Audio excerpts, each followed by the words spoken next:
We're Pretty Vicious, and we're hanging out with Rob on Front Row Live.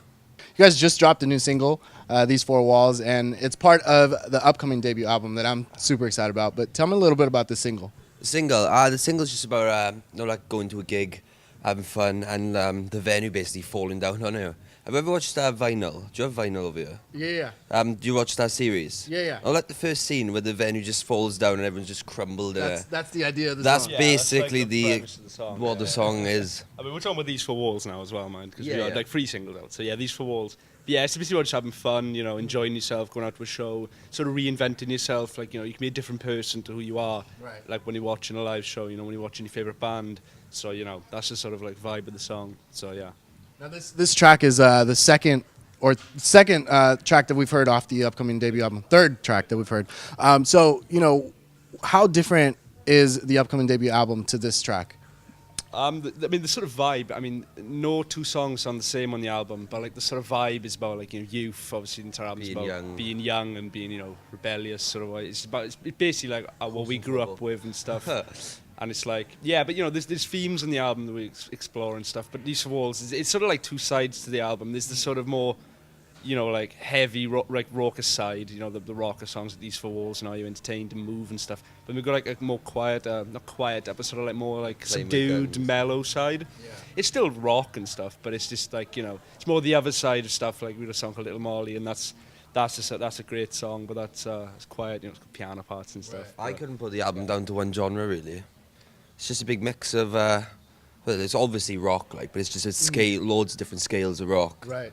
Yeah. Now the fact that it's kind of scattered like that with different sounds and styles of music, like how difficult is that in the, you know, actual studio when you guys are creating the tracks? Well, we worked with a producer called Dan Austin, and we struggled for a long time to sort of get the sound, produce the sound that we really wanted to for this album. Like we tried with like 3 different producers, and it just wasn't working.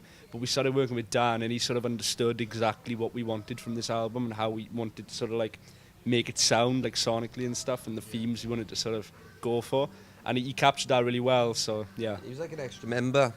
He just, you could tell he was excited, and he wanted to work with us. Because every time, I remember he always had these little jeans on, and you'd always see the top of his bum when he was mixing.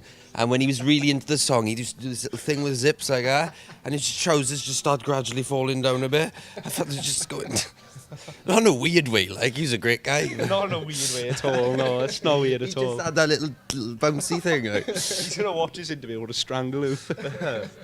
So you mentioned earlier, like, you had trouble with previous producers trying to figure it out. What was it that was wrong with you know, the process? Was it the sound that he was kind of, or they were kind of like creating? It's kind of like, I mean, at that point, obviously, because it's the first record, we don't even really know exactly what sort of sound we wanted to go for.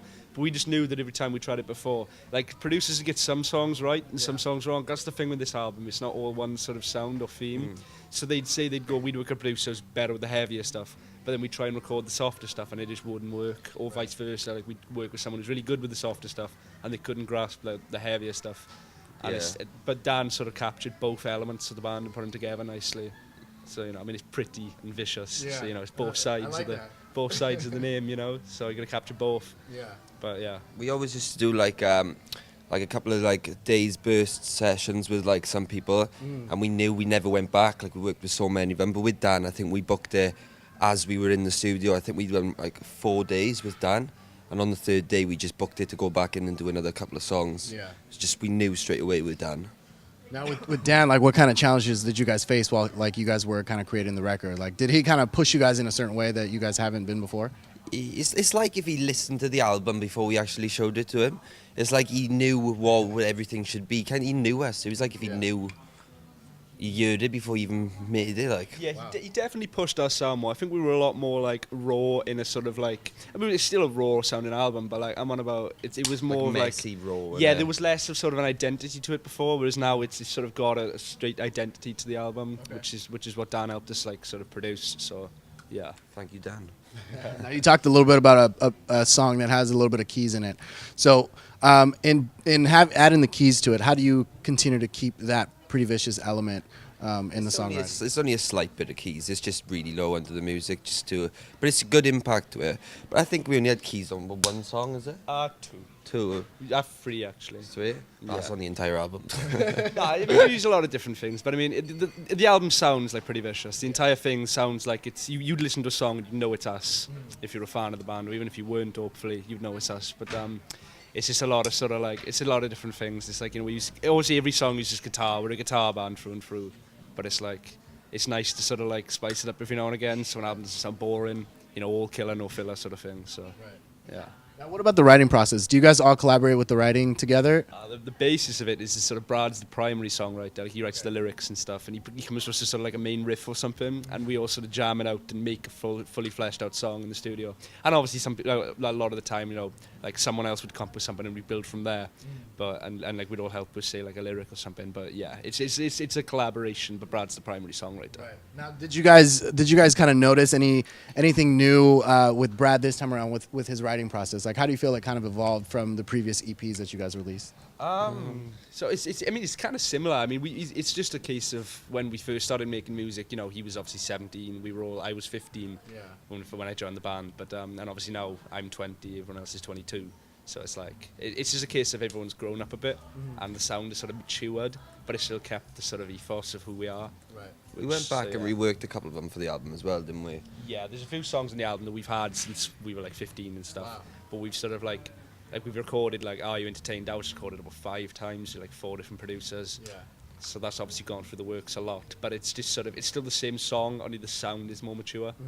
We had a lot to compare it to as well. So because there's so many versions of every song we've done, Right. we could compare them back, and we can definitely got the best version now. Like so, Right. we are very happy with it. What do you feel was the biggest change in Are You Entertained as you guys kind of kept creating it? It was a bit messy when we started. It was a bit everywhere.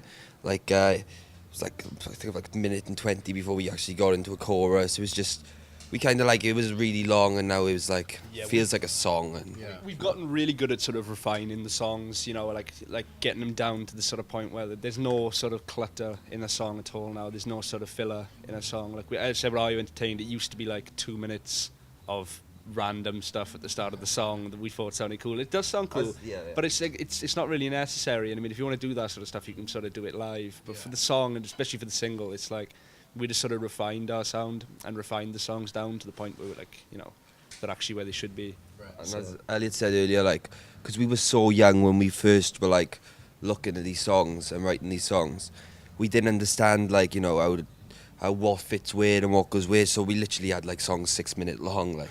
So because we were young, we were just kids, like.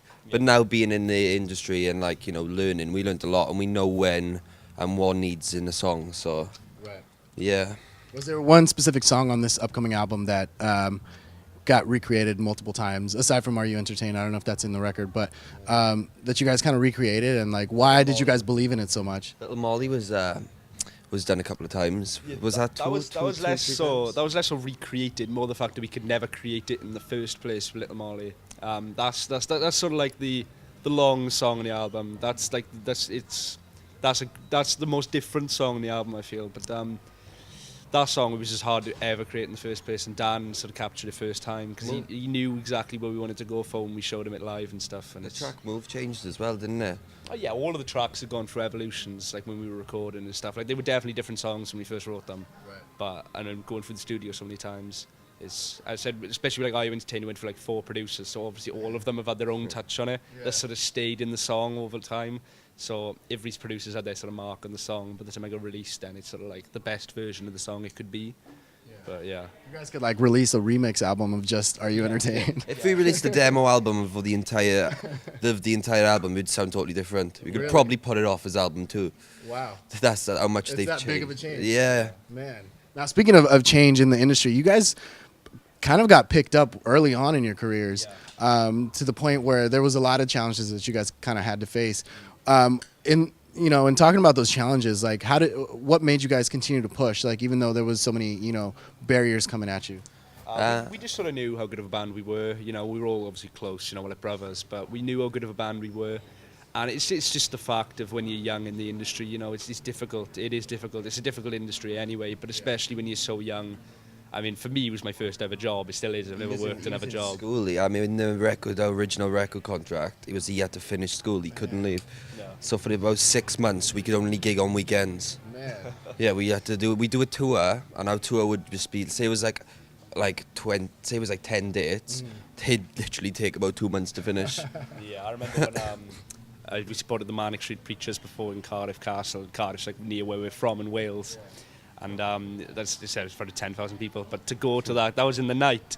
And before that, I had to do a music exam in the morning in my school uniform. Get driven down to Cardiff Castle and change and go on stage in front of 10,000 people. Wow. So I remember we played Glastonbury. It was the first year we were together. And someone come over to me, like backstage, and he went, "Where's your dad's?" It's like, and I showed him my pass. He's like, "Ah, I thought I just got lost in the festival." That's incredible. Now, another cool thing that I found out about you guys is that you guys are signed to Big Machine Records, a label that, you know, anybody that hears it knows, you know, Taylor Swift, knows a lot of country artists. You guys are a rock band. So how did this kind of happen, and what do you feel, I mean, why do you feel they kind of took a chance on adding rock to their genre? It's basically, the owner of, the president of Big Machine, Scott Pachetta, he's friendly with John Varvatos.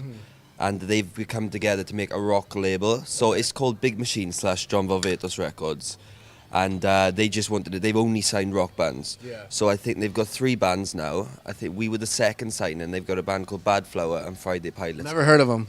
Yeah, they just had... have you ever heard of Badflower? Yeah, I have. They do really well over here, don't they? Yeah. Yeah.